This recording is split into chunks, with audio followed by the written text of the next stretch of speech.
네, 생활 속 법률 상식 박지훈 변호사님과 함께 해보도록 하겠고요. 먼저 오늘 우리가 해결해야 될 사례 어떤 건지 화면을 통해서 함께 만나보시겠습니다. 네, 안녕하세요. 저는 대학생입니다. 지방에서 올라와 공부를 하다 보니 알바를 하면서 아무리 아껴 쓴다고 해도 어쩔 수 없이 어려운 생활이 지속되더라고요. 그래서 한참 고민을 하다가 나름 친한 친구에게 부탁을 했습니다. 저기 태진아, 나 돈 좀 빌려줄래? 무슨 돈? 내가 꼭 써야 될 돈이 있는데 알바비로 충당이 안 돼서. 아, 그래? 얼마나 필요한데? 한 100만 원 정도? 꽤 어렵게 한 부탁이었지만 제 친구 태진이는 흔쾌히 돈을 빌려줬죠. 자, 그런데 문제는 제가 그 돈을 갚지 못하면서부터였습니다. 따르릉, 여보세요? 야, 윤서희, 너 돈 언제 갚을 거야? 자꾸 이럴래? 그게 나도 알바비를 못 받아서 내가 생기면 바로 줄게. 야, 근데 인간적으로 너무 오래됐잖아. 나 노트북 사야 되는 돈이야, 그 돈. 알아, 정말 미안해. 진짜 미안. 아니, 미안한 게 중요한 게 아니라 빨리 갚어. 빨리. 나 진짜 중요해. 노트북 사야 돼. 끊어. 하면서 친구는 전화를 끊었습니다. 서운한 마음은 있었지만 돈을 갚지 못했으니 미안한 마음뿐이었는데요. 그러던 어느 날 도서관에 있던 제 노트북이 없어진 걸 알았습니다. 당황스러운 마음에 허겁지겁 찾고 있었는데 메시지 한 통이 왔습니다. 띵동. 야, 윤서희, 네가 내 돈 갚을 때까지 네 노트북 내가 쓸 거다. 하는 그 친구의 메시지였습니다. 노트북이 없어진 줄 알고 놀랐던 마음은 순간 놓이긴 했지만 한편으론 친구 사이에 이럴 수가 있을 수 있을까라는 생각이 들었어요. 그리고 제 노트북은 돌아오지 않고 있습니다. 달라고 하고 싶지만 돈을 아직 못 갚았거든요. 장난스러운 행동이라고 생각을 했지만 이렇게까지 나올 줄은 몰랐는데 근데요, 이게 만약에 법적으로 간다면 제가 고스란히 노트북이라도 줘야 되는 게 맞는 건가요? 네. 돈 안 갚는 서희나 그걸 가지고 노트북으로 뺏으려는 태진이나 요 사례가 참. 아무튼 이런 일 종종 있어요. 네, 예. 맞습니다. 아무래도 주변 사람들끼리 금전 거래를 하다 보면 종종 생길 수 있는 문제인 것 같은데요. 네. 자, 그런데 이태진 진짜 못된 것 같아요. 네. 이런 경우 이거 행동이 맞는 건지 좀 궁금한데요. 네. 태진 씨 참 못된 것 같아요. 네. 사례 속 태진이. 네, 정말 예. 못된 것 같습니다.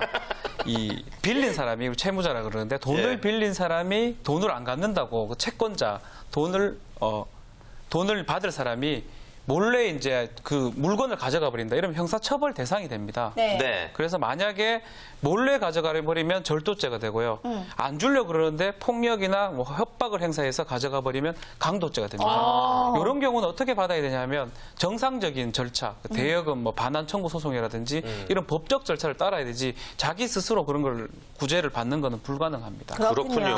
근데 만약에 이 사례 속에서 서희라는 친구가 돈이 있는데 일부러 갚지 않을 경우에 태진이가 이 노트북을 뺏어 쓰는 게 일종의 정당방위가 될 수 있지 않나요? 그렇죠. 우리 형법에는 자력구제라는 어떤 그런 그 원칙이 있는데 네. 어떤 특별한 요건이 갖춰졌을 때 스스로 이제 자기 그 권리를 행사하기 위해서 그런 범죄를 저지를 수 있도록 돼 있습니다. 정당방위와 유사한 건데 그렇지만 이런 거는 아주 예외적인 경우만 됩니다.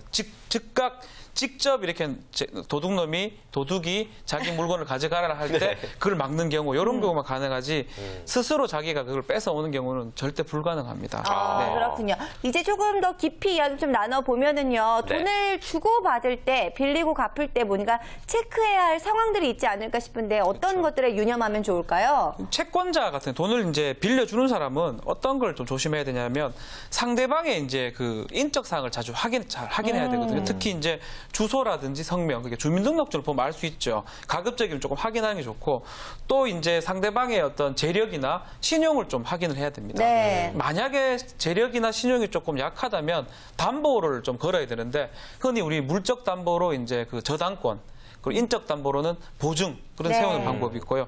만약에 또 상대방이 미성년자다, 어린이다 이러면 미성년자라고 생각이 들면 보호자의 동의가 꼭 있어야 되거든요. 네. 그 부분을 꼭 확인을 해야 됩니다. 그렇군요. 네. 채무자 입장에서는 또 어떨까요? 그렇죠. 채무자 입장에서는 일반적으로 이제 돈을 빌리는 사람은 다급하기 때문에 예. 그 이자나 담보에 있어서 채권자의 요구에 따라서 그 가혹한 조건을 강요당하거나 그런 그런 게 흔하기 때문에 네. 계약서 내용을 상세히 파악해야 됩니다. 먼저. 그리고 이제 만약에 원금이나 이자를 갚으면 영수증을 꼭 받아야 되고 그 원리금을 완전히 변제했다면 차용증서나 이런 것들을 회수를 해야 됩니다. 네. 혹시 나쁜 채권자가 그걸 다시 또 이용할 수도 있거든요. 그렇죠. 마지막으로 이제 악덕 사채업자 중에는 그 이자가 많이 예. 나오는 경우는 일부러 돈을 안 받으려는 그런 사람들이 있어요. 그런 이자 경우는 받으려고. 어떻게 하냐면 법원에 가서 변제 공탁이라는 제도가 있어요. 변제 공탁. 법원에 가서 이거 갚으니까 가져가거라 라고 할 수 있는 방법이 있으니까 그런 방법을 이용하면 됩니다. 아. 네, 좋습니다. 근데 저는 그런 경우도 이야기 들어봤어요.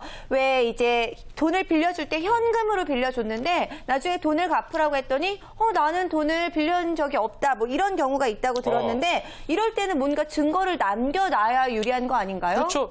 이제 통상 이래 친한 사이끼리는 이렇게 그래 하긴 어렵지만 일반적으로 할 때는 차용증이나 이런 계약서들을 작성하는 게 꼭 필요합니다. 네. 그래서 차용증 작성할 때는 이제 그 금액하고 이자, 그 날짜 같은 것들 정확하게 기재를 하고요. 또 가능하면 그 신분증을 좀 복사하면 좋습니다. 야박할 것 같지만. 그리고 이제 인감 도장이나 인감 증명서 이런 것들을 구비해 놓으면 더 확실하고요. 또 내용 자체가 좀 쉽고 명확하게 돼 있으면 나중에 분쟁의 소지를 줄일 수가 있습니다. 네. 그렇군요. 그런데 이제 어른들도 학생들이 아닌 어른들이 동거래를 더 많이 하곤 하는데 돈을 갚을 능력이 없다는 게 증명이 됐다든지 혹은 사망했을 경우에 채무액도 같이 그렇죠. 없어지나요? 채무자가 이제 그 재산 자체가 없다 그러면 네. 근데 재산 자체가 있다면 압류 이런 거 우리 경매 같은 거 있잖아요. 네. 그런 걸 통해서 이제 할 수 있지만 채무자 자체가 돈이 없다면 우리 현행법상으로 그 사람을 속칭 죽이거나 배를 할 수는 없으니까 네. 받을 수가 없습니다. 사실은 그렇군요. 받을 수가 없고 근데 만약에 그 채무자가 돌아가시게 됐다, 네. 사망을 하게 됐다 그러면 그 채무 자체가 그 상속인들한테 다 그 상속이 됩니다. 빚을 떠안게 되는 그렇죠. 거죠. 예. 빚도 되고 채권도 다 넘어가거든요. 그래서 상속인들을 상대로 소송을 제기하거나 받아낼 수가 있습니다. 그게 상속 포기라는 그렇죠. 것도 있다고 들었고요. 요즘은 한정 승인이다 이런 이야기도 있다고 들었는데 이 두 가지가 약간 비슷한 것 같으면서도 좀 헷갈리는 부분들이 있어요. 이게 빚도 내려오고 그 권리도 내려옵니다. 그러다 보니까 빚이 많으면 받아야 됩니까? 말아야 됩니까? 네. 말아야죠. 받지 말아야 받지 되죠. 말아야 예. 되죠.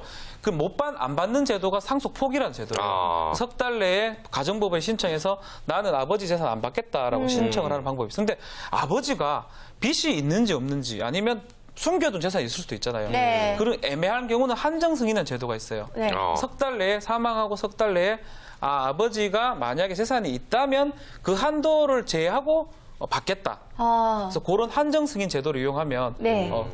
불측의 손해를 입지 않을 가능성이 큽니다. 그렇군요. 그렇군요. 사실 이 부분에 대해서 많이 신경 안 쓰실 수도 있겠지만 반드시 여러분들이 참고하셨으면 좋겠다는 의미에서 전해드리고 있습니다. 네. 자, 마지막으로 돈 거래할 때 우리가 또 반드시 알아야 될 부분들에 대해서 유의사항 한 말씀 부탁드립니다. 계속 야박하게 말하지만 네. 항상 증거 서류를 남겨두어야 됩니다. 차용증이라든지 계약서 같은 거 그리고 만약에 이제 문제가 생겼다 했을 때는 공증이라는 제도가 있어요. 공증이요? 내용은 네. 어려운데 변호사나 사무실, 공증사무실 가서 이러한 법률 관계 아니면 돈 빌려주는 이런 관계가 있었다라는 거를 공적으로 증명을 해주는 겁니다. 네. 이거는 판결문하고 똑같은 효과가 생기는 거예요. 그래서 요거만 갖고 있으면 나중에 바로 압류나 경매를 실시할 수 있어요. 네. 그리고 만약에 이제 최소한 이제 돈을 줄 때 지금 말씀하신 것처럼 뭘 남기기 위해서는 현금으로 주지 말고 좀 이렇게 자동 이체 같은 거, 이체를 통해서 통장에 꼭 남길 수 있도록 최소한의 증거를 확보할 수 있는 방법이 필요하다고 생각이 됩니다. 네, 네. 좋습니다. 오늘 생활 속 법률 상식은요, 정말 평소에 우리에게 많이 일어날 수 있는 금전 거래 시에 정말 유의해야 할 점들에 대해서 알아봤는데요. 많은 도움 되셨기를 바랐고요. 네. 다음 주에도 역시 알찬 법률 정보 기대해 보도록 하겠습니다.